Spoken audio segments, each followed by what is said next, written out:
Hey guys, wanna know how to download Asphalt 9 Legends on PC? Well, no worries, in this video I'm going to show you an easy step-by-step guide on how to do it. It's super simple, so let's get straight to it.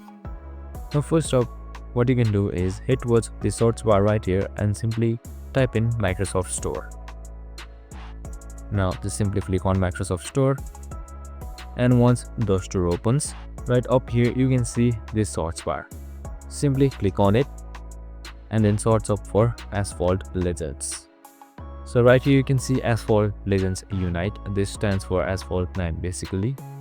So once you're there, now right here you can see this gate icon. Simply click on it and now select download. And after a while, your components and your game should begin installing, and after that you should be able to directly play the game. And that's it. Super simple and easy. I hope this video helped. If it did, make sure to like, subscribe and tune in with us for more of these videos. See you in the next one.